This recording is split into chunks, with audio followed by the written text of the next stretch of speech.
یہ یوم افطار جس کو عید الفطر کہا جاتا ہے، یہ سجدہ شکر ہے اللہ کے حضور کے مالک تو نے ہمیں ہدایت عطا کی، تو نے ہمیں توفیق عطا کی، اور تیری توفیق کے بغیر سخت گرمی کے یہ روزے ہم نہ رکھ پاتے، تیری توفیق کے بغیر فاقے نہ کاٹ پاتے، یہ تیرے ہی کرم سے، تیری ہی دی ہوئی توفیق سے ہمیں صبر نصیب ہوا۔ الصوم نصف الصبر، روزہ آدھا صبر ہے۔ تو جس نے توفیق دی، اب اسی کا شکریہ ادا کرنے کے لیے ہم کھلے میدان میں، ہم مرکز میں، ہم مسجد میں، ہم مختلف جگہوں پہ جمع ہوتے ہیں اور جمع ہو کے اس بات کا اعلان کرتے ہیں، مالک میری توفیق بھی تیرے کرم کا صدقہ، یہ قدم اٹھتے نہیں اٹھائے جاتے ہیں۔ تو نے توفیق دی تو روزے رکھے گئے، تو نے توفیق دی تو گنتی کے دن پورے ہوئے، تو نے توفیق دی تو مالک تیرے ہی حضور حاضر ہوئے، اور یہ تیرا ہی کرم ہے اور تیری ہی کرم نوازیوں کے رنگ ہیں۔ حضرت معاذ بن جبل رضی اللہ تعالیٰ عنہ فرماتے ہیں کہ ایک دن حضور نے میرا ہاتھ پکڑا اور ہاتھ پکڑ کے فرمایا، اے معاذ واللہ انی لاحبک، اللہ کی قسم میں تجھ سے پیار کرتا ہوں۔ پھر دوبارہ فرمایا، واللہ انی لاحبک، اے معاذ میں اللہ کی قسم تم سے پیار کرتا ہوں۔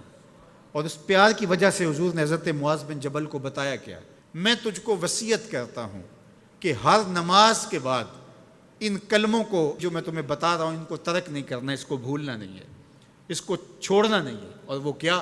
اللہم اعنی علی ذکرک و شکرک و حسن عبادتک، اے اللہ مجھے توفیق دے اپنی عبادت کی، مجھے توفیق دے اپنے ذکر کی، مجھے توفیق دے اپنا شکر ادا کرنے کی۔ تو اللہ کا شکر ادا کرنے کی اس سے توفیق مانگی، مالک نعمت بھی تو دے اور اس نعمت پر شکرانے کی توفیق بھی تو عطا کر۔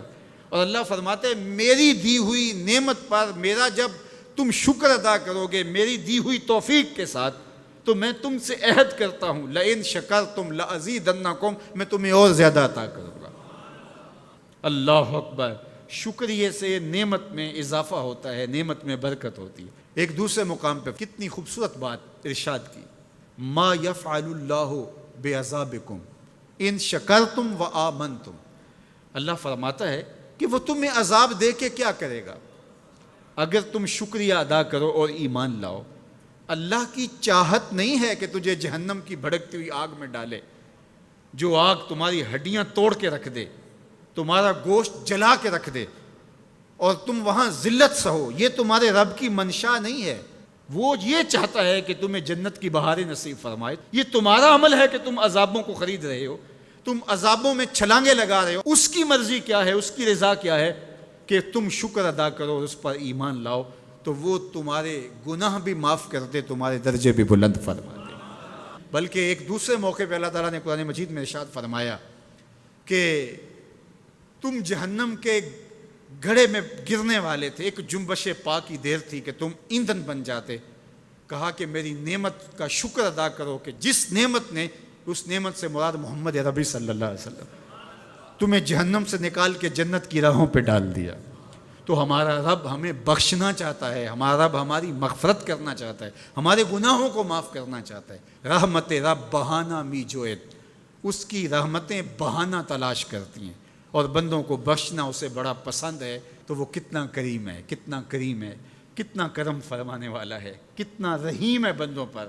جب بندے عیدگاہ کی طرف آ رہے ہوتے ہیں اور چیخ چیخ کے کہہ رہے ہوتے ہیں اللہ اکبر اللہ اکبر لا الہ الا اللہ واللہ اکبر اللہ اکبر وللہ الحمد اللہ اکبر لا الہ الا اللہ واللہ اکبر اللہ اکبر وللہ الحمد اللہ اکبر لا الہ الا اللہ واللہ اکبر اللہ اکبر وللہ الحمد۔ تو اللہ فرشتوں سے فرماتا ہے کہ کیا مزدوری دی جائے اس مزدور کو جو کام پورا کرے؟